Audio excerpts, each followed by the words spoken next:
Қайырлы күн, құрметті әріптестер. Өздеріңізбен онлайн форматта қауышып, Ахмет Байтұрсынұлының ағартушылық қызметі жөнінде және Ахмет дәріптеген оқытудың әдіс-тәсілдерін қолдану іс-тәжірибемізбен бөлісуге мүмкіндік туғанына қуаныштымын. Саналы ғұмырын оқу-ағарту ісіне арнап, қарапайым халықтың көзін ашуға ұмтылған Ахмет Байтұрсынұлының қазақ ғылымы мен мәдениетіне, әсіресе ұлттық педагогика мен оқу-ағарту ісіне сіңірген еңбегі өлшеусіз.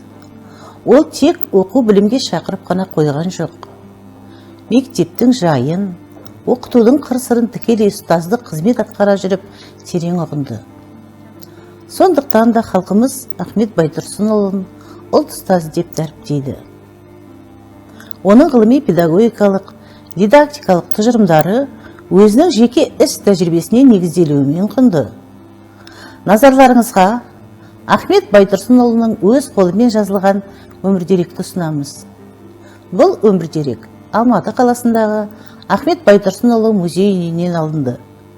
Ахмет Байтұрсынұлының ағартушылық қызметін сипаттау мақсатында осы өмірдерек негізінде әзірлеген мына картаға назар аударыңыздар. Картада ұлт ұстазының мұғалімдік қызметінің сызбасы көрсетілді.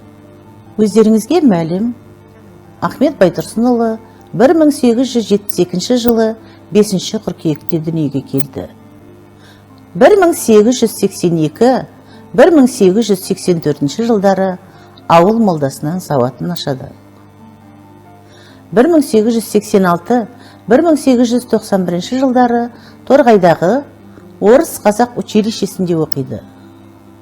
Ал 1891-1895 жылдары Орынбордағы Ыбырай Алтынсарин негізін қалаған 4 жылдық мұғалімдер семинариясын оқып бітіреді. Осы Орынборда оқып жүрген кезінде Қостанай облысындағы Әулиекөлде педагогикалық тәжірибеден өтеді. 1895-1897 жылдары Ақтөбе губерниясы Бестамақ болысындағы қазақ мектебінде сабақ береді. Ал 1897-1898 жылдары Әулиекөлдегі 2 сыныптық мектепте ұстаздық етеді. Осы жерде өзінің өмірлік жары Бәдірсафиямен кездеседі. Әулиекөлдегі бір көл осы Ахмет Байтұрсыновтың құрметіне мұғалім көлі деп аталады. Осы көлдің жағалауында Ахмет жұмыс жасаған мектеп ғимараты әлі күнге шейін тұр. Одан ары қарай картаға назар аударсақ, 1898-1902 жылы Ахмет Меңдіқара мектебінде ұстаздық етеді. Осы жылдары қосымша Қостанай қаласында 2 сыныптық орыс қазақ мектебіне сабақ береді. 1902-1904 жылдары Омбы қаласында іс жүргізуші болып қызмет етеді. Одан әрі 1904-1909 жылдары Қарқаралыдағы орыс қазақ училищесінде сабақ береді де, кейіннен сол оқу орнын басқарады.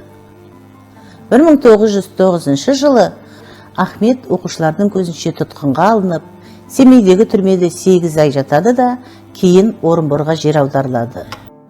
1910-1924 жылдары Орынбор қаласында тұрады. Осы жылдары Ахмет Байтұрсынұлы қоғамдық саяси жұмыстармен және ғылыми көпшілік еңбектер жазумен айналысады.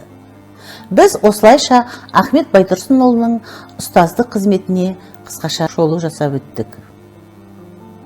Енді Ахмет Байтұрсынұлының ұстаздық тәжірибесінен қорытқан ағартушылық ой пікірлеріне тоқталайық. Ахмет мектепте бала бергенде ата-анасы баланы тұрмыс ісіне қайым болып, өмірдің азабын көрмей, рахатын көргендей адам болып шықсын деген үмітпен береді. Мектептің міндеті берген баланы ата-ананың үміті мен мемлекеттің мақсатындағы көздеген адам қылып шығару. Бұл міндетін дұрыс атқару үшін көздеген мақсатқа керек істерді дұрыстап істеуі тиіс деп, мектептің басты мақсаты мен міндетін анықтап берді.